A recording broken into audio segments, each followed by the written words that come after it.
Here's an easy hack to stop rumination. So if you're struggling with anxiety, rumination is one of the most intense things, right? You want it to go away, you want to stop ruminating, but you can't. You're always asking yourself, how do I stop ruminating? Well, here's how you do it. In order to stop ruminating, it's very simple. Recognize that rumination is a habit that's been developed. See, when you're experiencing anxiety, a lot of the reasons why you're experiencing it is also because you don't know what's happening. There's a whole bunch of factors, but one of the main ones is you don't know why this is happening. So what's happened is that you're very hyper-focused on the anxiety, hoping that if you can understand how the anxiety works, well, then you can make it go away. So what happens over time is you get very focused on it, right? And what happens is you start developing this habit of rumination. What if it's this? What if it's that? How do I stop focusing on the anxiety? So here's how you stop rumination, okay? All you have to do is recognize when you're ruminating.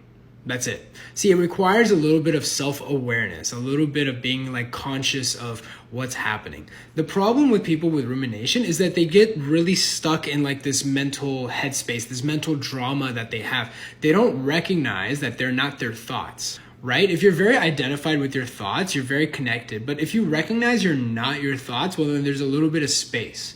And so what happens is you become self-aware that you're ruminating. Let me give you an example. Okay, I'm ruminating about my heart palpitations. Why is this happening? Why is this happening? Wait, I'm ruminating.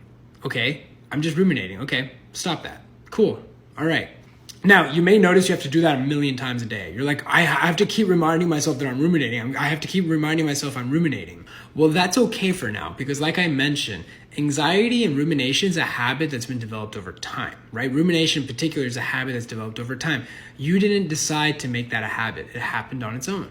The same way of recognizing that you're ruminating and just catching yourself and saying, oh yeah, I'm ruminating.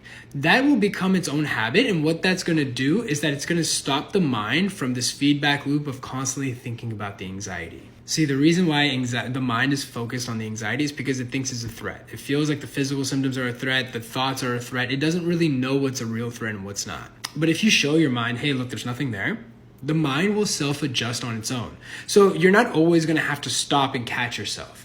Right? Think about having a problem that seems unfixable and you're trying to fix it. If you fix that problem, you'll notice that your mind will still hyper-focus on that problem, even though the problem's fixed. That's just because it's developed a habit.